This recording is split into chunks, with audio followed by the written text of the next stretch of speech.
हर background से आने वाले स्टूडेंट्स के अपने खुद के चैलेंजेस होते हैं बीसीए फर्स्ट ईयर में। My main difficulty was mathematics क्योंकि mathematics in BCA is the main focus. मेरे को लैंग्वेज क्लास में बैठने के लिए इंटरेस्ट ही नहीं था और इतना बोरिंग और नींद आती थी मेरे को। When we come to here, I was very difficult to what was the error, what is the syntax error. My biggest challenge was clearing the dry papers, which was theory. I'm way bored. I'm only interested in languages like front-end languages. 20 programmes हैं तो उसमें सिर्फ 7-8 देते थे exam point of view से, वही हम रट्टा मार के पढ़ लेते थे। मेरी 11th-12th में बायो बैकग्राउंड से थी तो फिर कंप्यूटर नाम का कुछ चीज़ ही नहीं था। स्टूडेंट्स, इस बार हम आ गए हैं Ratnam institute of technology Bangalore campus में। यहाँ पे आज हम करने वाले हैं बहुत ही कैंडिड डिस्कशन बीसीए स्टूडेंट्स के साथ, ताकि आप में से जो स्टूडेंट्स बीसीए कोर्स करने का प्लान कर रहे हैं 2026 में, उन्हें इस कोर्स से रिलेटेड कंप्लीट क्लैरिटी मिल पाए कि ये कोर्स उनके लिए है या फिर नहीं। तो अगर आपने वीडियो को अभी तक लाइक और चैनल बीसीए फंडास को सब्सक्राइब नहीं किया है तो फटाफट से कर दीजिए। तो आइए चलते हैं स्टूडेंट्स के पास और स्टार्ट करते हैं बहुत ही इंटरेस्टिंग डिस्कशन।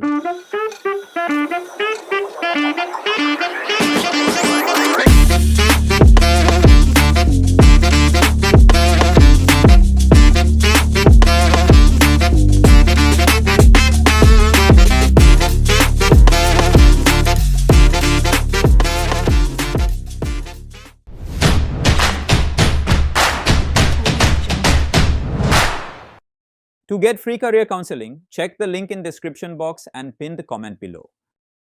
तो बीसी कोर्स जो स्टूडेंट्स प्लान करते हैं वो डिफरेंट बैकग्राउंड से आ रहे होते हैं। कॉमर्स हो गया, आर्ट्स हो गया, साइंस हो गया, और हर बैकग्राउंड से आने वाले स्टूडेंट्स के अपने खुद के चैलेंजेस होते हैं बीसीए फर्स्ट ईयर में।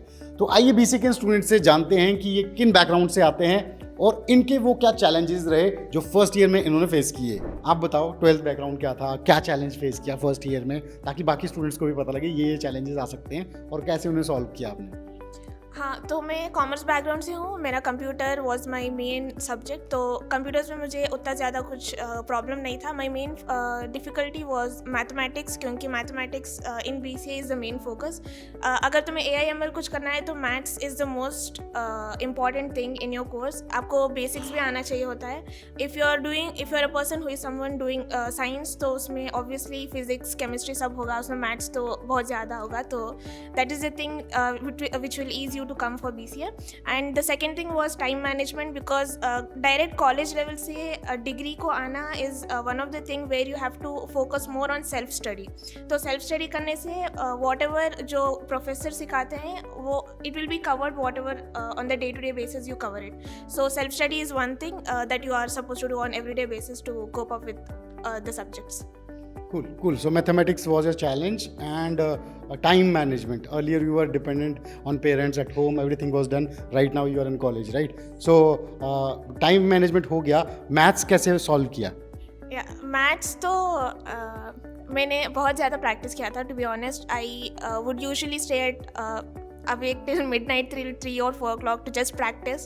During the examination time, I would go with my very most favorite YouTube. That is the very free school that you can actually study from. So YouTube is the one place where you can actually help yourself without being dependent on anyone else. So YouTube was the one main source where I got really good marks out of it. आप बताओ। हाँ, मेरा नाम अंजलि गुप्ता है और मैं उत्तर प्रदेश प्रयागराज से हूँ। और मैंने अपना 11th और 12th मैंने बायो बैकग्राउंड से किया था, और फिर सडनली मैं बैंगलोर आई, जो कि सबसे बड़ा मेरा ये था प्रॉब्लम कि लाइक मैं अब BCA कर रही हूँ, उसमें जबकि कोडिंग है, सब कुछ है, और मैं मेरे 11th-12th में बायो बैकग्राउंड से थी तो फिर कंप्यूटर नाम का कुछ चीज़ ही नहीं था। तो इसकी वजह से यहाँ आने के बाद मुझे कोडिंग को लेकर के लाइक स्टार्टिंग स्टेज मेरा C प्रोग्राम था, जिससे कि मैंने काफ़ी कुछ फेस किया, जिससे कि मैं इतना टेंस हो गई थी कि मैं कैसे पास भी होंगी कि नहीं। लेकिन उसके बाद मैं रात भर कभी कभी सोती रही थी, टू बी वेरी फ्रैंक, लेकिन मैं उस चीज़ में इम्प्रूव की, जिससे कि मेरी कोडिंग स्किल्स भी सही हुई है। और बेंगलोर में मैं आई तो मेरी इंग्लिश भी उस टाइम पे बहुत ज़्यादा पुअर था, लेकिन यहाँ आने के बाद कम्युनिकेट करने के बाद फ्रेंड्स से, फैकल्टीज से, जिससे कि मैंने अपना इंग्लिश और कोडिंग दोनों ही इम्प्रूव किया है। Very nice. सो इंग्लिश और कोडिंग में आपके काफ़ी चैलेंजेस रहे और काफ़ी इम्प्रूवमेंट कर लिया है ऑलरेडी। ठीक है, great. So what has been your challenges? Hi, I'm Vishnu. I'm from Karnataka. Basically, I'm from technical background. My biggest challenge was clearing the dry papers, which was theory. I'm way bored. I'm only interested in languages like front-end languages. They give me more exciting and making a framework, good designing work and all. So I'm improving in coding languages, but I'm very damn poor in theory. Your background, your challenges? मैं science background से हूँ, PCMBA, और मेरा biggest challenge ये है कि मेरे को लैंग्वेज क्लास में बैठने के लिए इंटरेस्ट ही नहीं था और इतना बोरिंग और नींद आती थी मेरे को। बस। अच्छा, तो BCA क्यों चूज़ किया? पता तो था राइट कि कोडिंग करना है, लेकिन अभी बहुत बोरिंग लग रहा है, तो अभी क्या करंट स्टेट है? अभी भी बोरिंग है बट और you are finding interest in it? नहीं, अभी इंटरेस्टिंग लग रहा है। कौन सा कोडिंग लैंग्वेज इंटरेस्ट का है? सी, पाइथन। C और Python. Thank you. I am from science background, and my challenges are in science background we really go with the chemistry, physics, and no much theory. But when we come to BCA, almost theory. Only 1 or 2 subject we had only coding.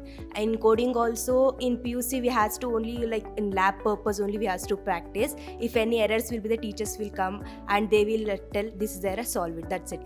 When we come to here, I was very difficult to what was the error, what is the syntax error. After coming here, I learned what was maybe if you miss one line or one space also, we get error. We won't able to debug the program. That is the main problem for me. Okay. You mean to say even if single semicolon is not there, your program will not run. So you have to observe things minutely, right? Great. Your challenges? मैं science background से हूँ, वो भी computer science, पर 12th में ऐसा होता था कि 20 प्रोग्राम्स है तो उसमें सिर्फ 7-8 देते थे एग्ज़ाम पॉइंट ऑफ व्यू से, वही हम रट्टा मार के पढ़ लेते थे, तो यहाँ पे आने के बाद वो डिफ़िकल्ट हो रहा है। You tell me from which background you came and what was your challenges similar to her or any other challenges? Actually, now I came from commerce background. Like like coding and all, it was so new to me. The computer science background, like C programming and all. Okay, teachers made us so easy for us actually, and we are having a friendly teacher so that they teach us very so friendly and they make it so easy. तो students कैसा लगा आप सभी को ये discussion different semester के students के साथ, फिर चाहे वो जॉब से रिलेटेड हो, करियर से रिलेटेड हो, करिकुलम से रिलेटेड हो, या फिर BCA कोर्स में आना है या फिर नहीं, या फिर उनकी एडवाइस हो। अगर आपको वीडियो पसंद आया है तो ज़रूर नीचे कमेंट में बताएं कि आपको वीडियो का कौन सा सेगमेंट पसंद आया, किस सीनियर की एडवाइस पसंद आई, ज़रूर हमें बताएं कमेंट सेक्शन में। तो जल्द मिलेंगे BCA फंडास के एक और ऐसे ही इंटरेस्टिंग वीडियो में। Till then stay tuned, stay safe and believe in you.